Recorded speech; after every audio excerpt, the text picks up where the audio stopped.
What would happen if a black female CEO were forced out of her first-class seat just to make room for a white VIP passenger, and the very next day, she held the entire fate of that airline in her hands?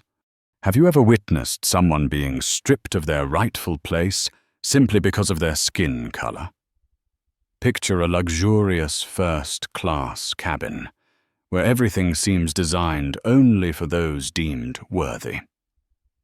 Ariana Blake, a 32-year-old black female CEO, sat composed in seat 2A, a seat she had booked 3 weeks in advance, fully paid for with her prestigious platinum membership. It wasn't just a seat, it was a symbol of years of hard work and achievement in the relentless world of technology. But that morning, on a Blue Star Airways flight, what should have been unquestionable was challenged in the most blatant way. Lisa Monroe, the head flight attendant with a polite smile but eyes carrying unspoken meaning, approached and leaned slightly, speaking in a tone that seemed courteous, yet was icy cold. "Ma'am, there has been a small mix-up.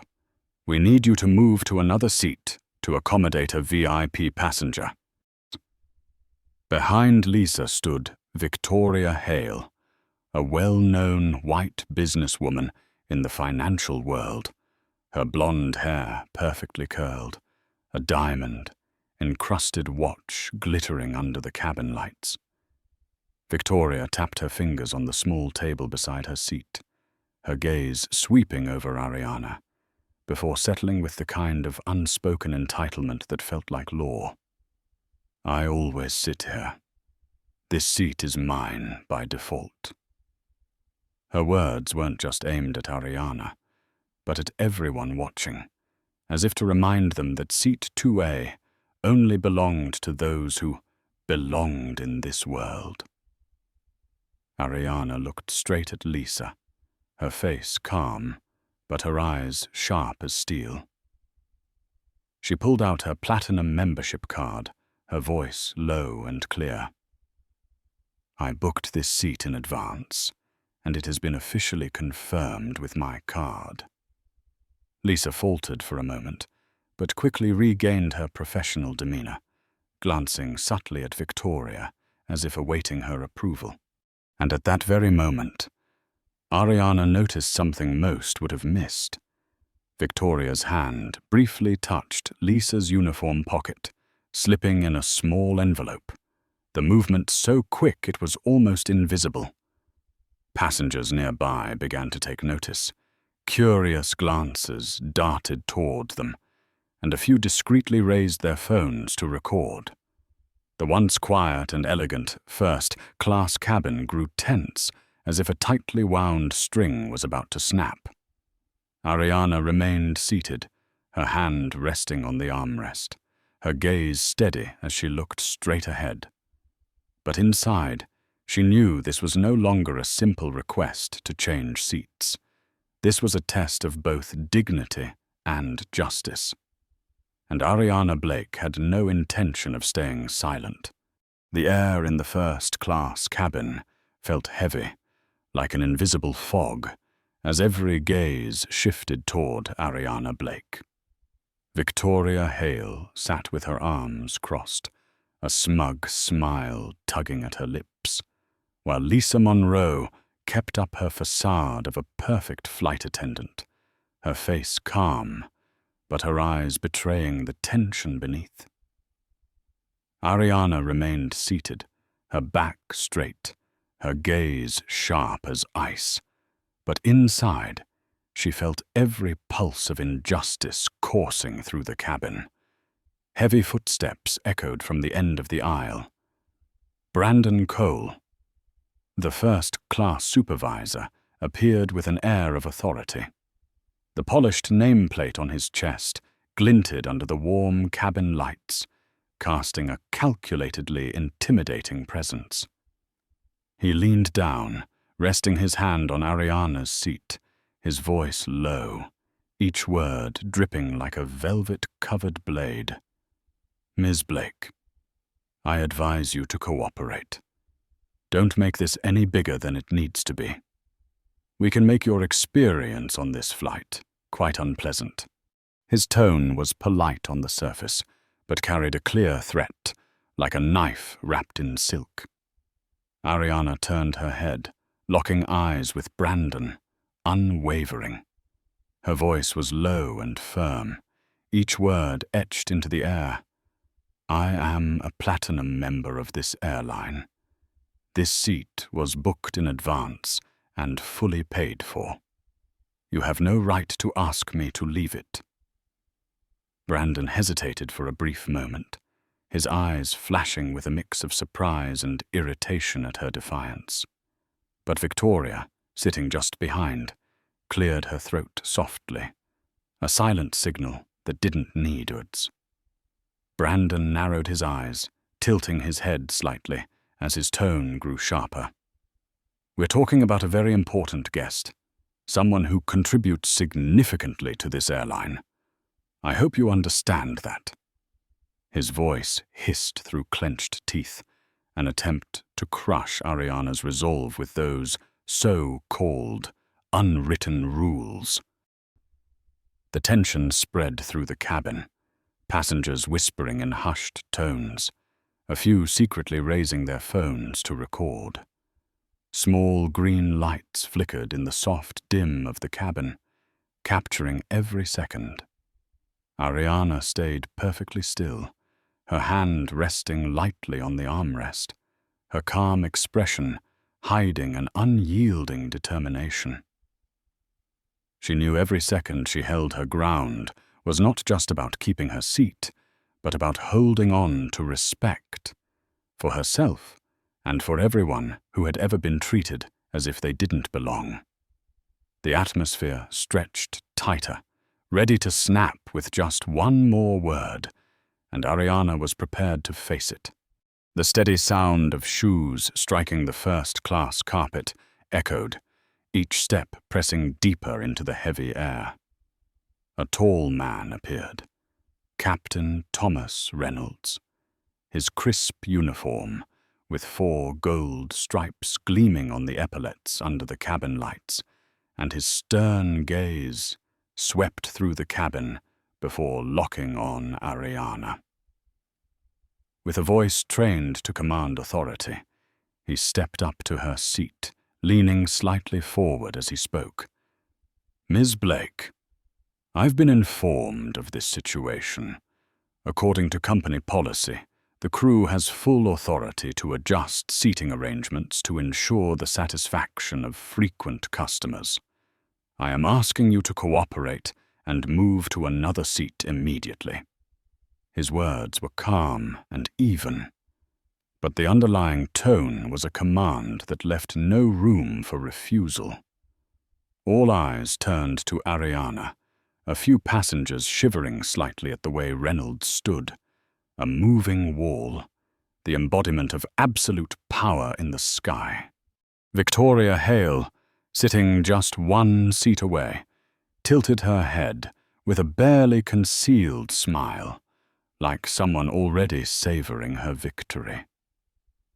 Lisa Monroe stepped back, trying to maintain her professional composure, though her eyes betrayed anticipation. Ariana looked up at Reynolds, her expression calm, but her eyes blazing with quiet fire. She allowed the silence to stretch for several long seconds, creating a pause that made the entire cabin hold its breath. Then she replied, her words slow and deliberate, each syllable striking like a gavel on a table. "I understand safety regulations, Captain Reynolds, but this is not a safety issue, nor is it a misunderstanding. I booked this seat, I paid for it in full, and I am under no obligation to give it up just because someone else is a frequent flyer." Her words cut through the suffocating air like a blade. Reynolds narrowed his eyes, annoyance flickering across his seasoned face. He leaned closer, lowering his voice just enough for nearby passengers to hear. "You should reconsider. We don't want to escalate this, but if you continue to be stubborn, I'll have no choice but to involve security. You wouldn't want to be escorted off this plane in front of dozens of people, would you?" The threat was wrapped in polite language, but the entire cabin felt the weight of the pressure closing in on Ariana. A few passengers exchanged uneasy glances. Some discreetly started recording.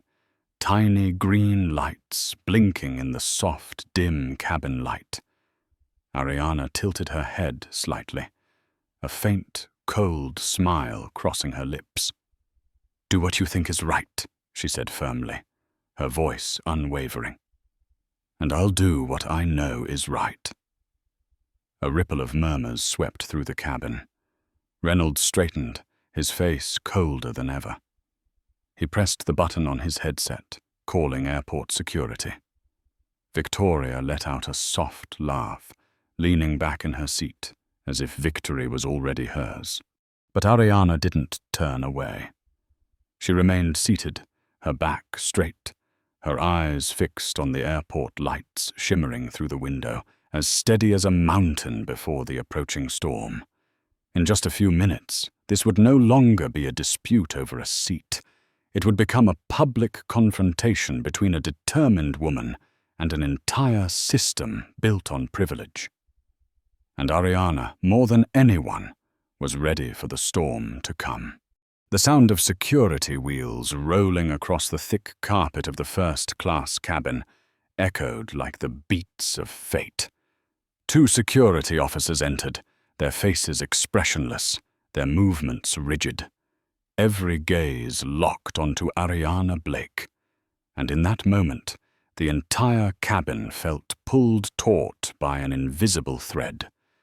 Victoria Hale leaned back in her seat, arms crossed, her lips curved into a smug smile.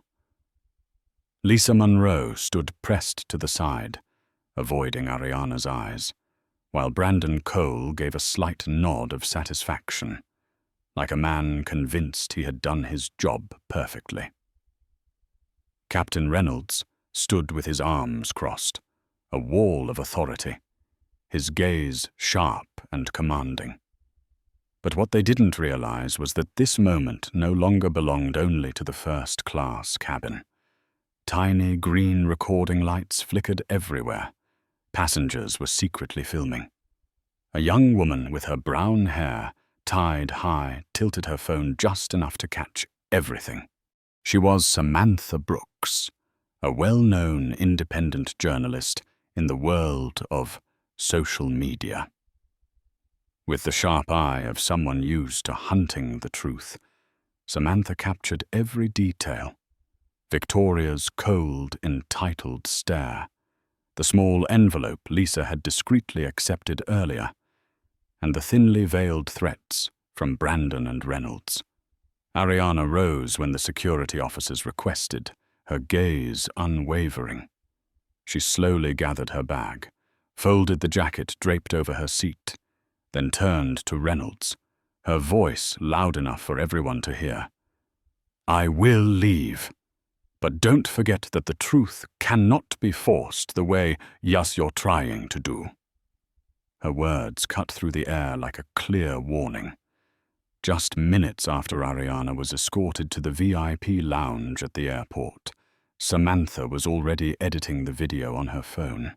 She chose the most damning moments: Victoria's arrogant expression, Lisa's hand slipping the envelope into her pocket, Brandon's tense glances around the cabin, and Ariana's firm refusal before being led away. Bold white text flashed across a black background. Black female CEO forced out of first-class seat to make way for white VIP.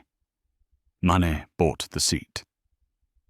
Before the flight even took off, the video was spreading at lightning speed across Twitter and TikTok. Hashtags #Justice for Ariana and Blue Star Discrimination exploded, climbing straight to the top of trending lists within just 2 hours. Thousands of furious comments poured in. It's 2025 and this is still happening? An airline that prides itself on first-class service, yet this is how they discriminate. Influential accounts, from social activists to tech leaders, shared the video, fueling the fire. In the VIP lounge, Ariana sat quietly, her eyes fixed on her phone as notification after notification popped up. She didn't say a word, only opened her personal email and typed a short message to her legal and media team. "Prepare all documents.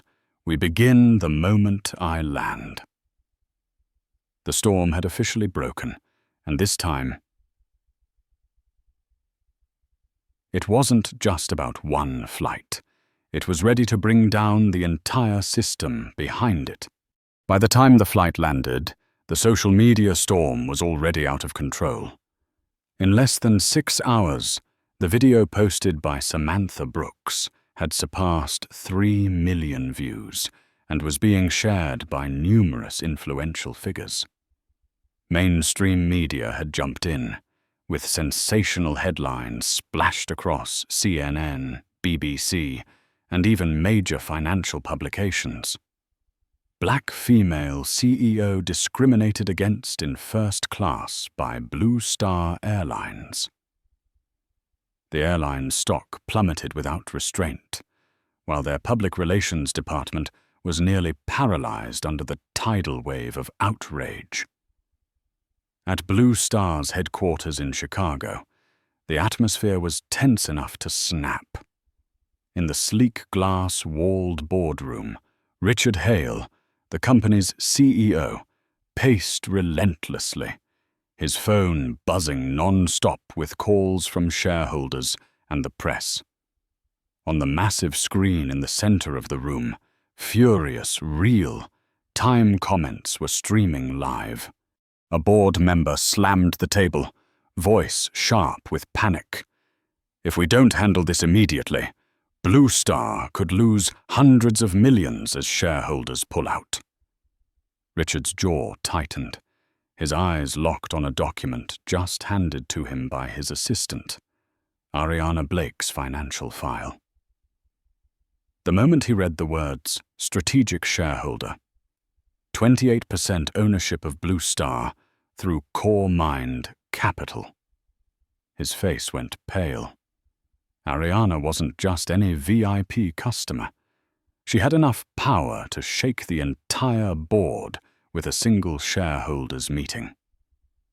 Minutes later, Richard's inbox pinged. An email from Ariana Blake, short, precise, and every word striking like a blade to Blue Star's heart. "I demand an emergency shareholders' meeting within 24 hours. Brandon Cole, Lisa Monroe, and Thomas Reynolds are to be terminated immediately for severe violations of service protocols and for causing significant reputational damage to a customer. In addition, Blue Star must issue a formal global apology. If these demands are not met, I will withdraw my entire investment, terminate the $60 million AI upgrade contract with your airline, and release all evidence publicly." Richard read every word, his knuckles whitening as he gripped the paper. The board members exchanged uneasy glances, none daring to speak. A financial officer whispered nervously, "If she pulls out, we'll lose not just the AI contract, but multiple major partners will follow. The stock could crash to record lows in a week." Richard swallowed hard, panic flashing in his eyes. He knew exactly what Ariana Blake was capable of. She wasn't the type to make empty threats. She had all the evidence, with social media and mainstream media on her side. One wrong move, and the entire Blue Star empire could collapse. Meanwhile, in a luxurious hotel in New York, Ariana sat by the window, the golden sunset casting a serene glow on her face. She took a slow sip of hot tea, reviewing financial reports her team had prepared on her laptop. On the table, her phone vibrated constantly with hundreds of supportive messages from investors and online communities. Ariana allowed herself a faint smile, her voice calm yet resolute as she typed a message to her lawyer. We start the countdown now. The next day, at exactly 4 p.m. New York time, Blue Star Airline's emergency shareholders meeting officially began. The largest conference room at their Chicago headquarters was equipped with a global virtual system connecting all strategic shareholders. The atmosphere was suffocating with tension. Everyone understood that this meeting was not just about resolving a customer service scandal. It was a make or break moment that could determine the future of the entire airline empire. On the massive central screen, Ariana Blake appeared. She wore a sleek black suit, her face sharp and composed, her calm yet commanding gaze radiating authority. Beside her sat 2 senior attorneys and a financial advisor. At first glance, it was clear to everyone Ariana was not here as a victim, but as a leader standing at the peak of power, ready to pass judgment on those who had underestimated her. Richard Hale stood at the head of the table, forcing a polite smile, but the thin sheen of sweat on his forehead betrayed his growing anxiety. Ariana spoke first, her voice steady and calm, yet every word landed like a hammer. I outlined my demands clearly in the email. Today, I want Blue Star's final answer. How will you deal with your 3 employees? Brandon Cole, Lisa Monroe, and Thomas Reynolds, after their serious violations. A few board members tried to offer weak excuses. They are long-serving employees. This could have been a misunderstanding. Ariana immediately cut them off, her tone firm and uncompromising. I'm not here to listen to excuses. I have video evidence. I have witnesses, and the entire world has already seen it. This was not a misunderstanding. This was public humiliation of a customer, an abuse of privilege, and blatant discrimination. If Blue Star wants to survive, you must prove that this company has the courage to take responsibility. She gestured toward her team, and on the side screen, Samantha Brooks' viral video played for all to see. Lisa discreetly taking an envelope from Victoria, Brandon leaning in to threaten Ariana, and Captain Reynolds issuing his warning before calling security.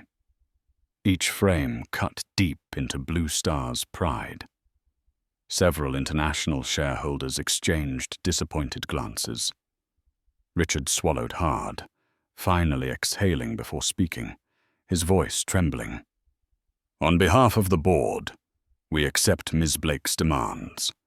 Brandon Cole, Lisa Monroe, and Thomas Reynolds will be terminated immediately, and the airline will issue a formal global apology within the next 12 hours. The air in the room dropped like a snapped wire under strain. Ariana simply nodded, her expression calm, not triumphant, as if she had expected this outcome all along. She ended the meeting with a decisive statement. I hope this isn't just a move to calm public outrage, but the first step toward real change. Blue Star has the chance to become a symbol of fairness or a cautionary tale for every other company. That same evening, the official announcement was broadcast across all media platforms. Blue Star Airlines terminates 3 senior staff members for severe violations of service standards and pledges a full organizational reform. Images of Brandon leaving headquarters with his head down, Lisa Monroe sobbing as she packed her belongings, and Thomas Reynolds quietly setting his captain's hat on the desk before walking away spread rapidly across social media. Ariana did not celebrate. She sat by the hotel window, gazing at the twinkling city lights, letting out a quiet sigh. She knew this was only the beginning. Real change would not come from termination notices, but from whether those who had once stood on the wrong side would have the courage to face their mistakes and truly change. A week after the termination decision was announced, Ariana Blake appeared in the media not as a victor, but as an inspiring leader. In a live interview, she spoke slowly, each word carrying weight. Justice is not just about punishment. True justice must create opportunities for correction, for change. Those who make mistakes deserve to be held accountable, but they also deserve a chance to learn how to do the right thing. Her words shocked the public. Instead of stopping after forcing Blue Star to its knees, Ariana made a bold proposal: the establishment of the Second Chance program, a specialized training initiative for employees who had committed serious violations in the luxury service industry. Blue Star had no choice but to agree to cooperate, and the three individuals who had been harshly criticized, Brandon Cole, Lisa Monroe, and Thomas Reynolds, became its first participants. The program was designed not to excuse their actions, but to force them to confront exactly what they had done. The opening session took place at a conference center in New York, witnessed by the press and representatives of major service companies. Ariana stood at the podium, her voice calm yet powerful. "You have done wrong, and the price you paid was losing careers you once took pride in. But today, I am not here to remind you of your mistakes. I am here because I believe that if we truly learn to respect others, everything can begin again." The following days were filled with grueling training sessions. Brandon Cole, the man who had arrogantly threatened Ariana, was required to participate in direct dialogues with passengers who had been victims of discrimination in the service industry. He was speechless as an elderly woman recounted the humiliation of being publicly shamed on a flight simply because of her skin color. For the first time, Brandon lowered his head and apologized, his voice breaking. "I thought it was just work, just following unspoken rules. But now I understand how deeply it hurts." Lisa Monroe, who had accepted the bribe to swap seats, underwent psychological exercises on financial pressure and professional ethics. She broke down in tears during one session, admitting, "I didn't have the courage to say no, and I chose cowardice, but I don't want to keep living that way." Thomas Reynolds, the captain who once believed in his absolute authority, was tasked with rewriting the entire incident response protocol from the perspective of a discriminated passenger. He sat silently for hours, staring at the screen. Then admitted in an interview, "I forgot that before being a captain, I am a human being, and my duty is to protect every passenger equally." At the end of the program, all three stood before hundreds of witnesses, reading aloud their public apologies and pledging to change. Ariana showed no excitement or satisfaction. She simply smiled softly and nodded as they bowed before the crowd. For her, the important thing was not to brand them as people to be hated forever, but to give them a chance to start over and send an even stronger message. True justice does not close doors. It opens a new path for those brave enough to face their mistakes. 3 months later, the skies over America shone brightly with a new image of Blue Star Airlines. On advertising screens across major airports, there were no longer hollow, flashy promises, but real numbers and true stories. Customer satisfaction rates had risen dramatically. Thousands of employees had participated in ethics training programs, and most notably, short clips of Brandon, Lisa, and Reynolds sharing their experiences in the Second Chance program were broadcast as part of the airline's transparent commitment to change. Instead of hiding from their mistakes, Blue Star had turned them into lessons for transformation. And behind this remarkable shift was none other than Ariana Blake. She was no longer mentioned simply as a black female CEO who had been discriminated against, but as a symbol of courage and humanity. At an international corporate governance conference held in Geneva, Ariana stepped onto the stage in an elegant white suit to receive the title of Most Influential Woman of the Year in Service Reform and Social Justice. The entire hall stood and applauded as she said, "Justice is not about retaliation. Justice is not about dividing the world into winners and losers. Justice is a bridge we all walk across together so that no one is left behind." Her speech spread across global media, inspiring millions. Business and economics universities began including Ariana's story and the Second Chance program in their lectures. Other industries, from banking to hospitality to technology, started adopting the reform model Ariana proposed. Blue Star Airlines, once drowning in scandal, had risen to become a new symbol of fairness. A photo of Thomas Reynolds standing with young pilots during a training session titled Human Responsibility in the Sky, or the image of Lisa Monroe assisting a disabled passenger on an international flight, was shared widely online as vivid proof of the power of change. One late afternoon, at the Core Mind Solutions office, Ariana sat by the window, watching the sunset paint the New York sky red. Her phone buzzed, a message from Brandon. "Thank you, Ariana. Without that second chance, I might never have realized how wrong I was." She smiled softly, her eyes reflecting a quiet yet profound belief. Ariana understood that true victory was not in forcing those who had done wrong to kneel, but in helping them stand up, better and kinder than before. And from those new steps, a more just and humane generation of high-end service was being built. Ariana Blake's story did not end with thunderous applause or sensational headlines, but with a simple yet powerful message.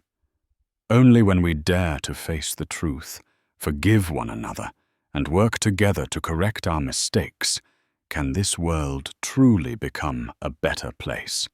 The story of Ariana Blake is not just about an act of discrimination in the skies, but a powerful reminder that true justice begins with the courage to face the truth and the willingness to change. Every act of kindness, no matter how small, can help create a fairer world. If you also believe that respect should be given to everyone, hit like and subscribe to help spread inspiring stories like this one. And don't forget to leave a comment with the words, "Justice Now," to show that you stand with us in supporting a better world.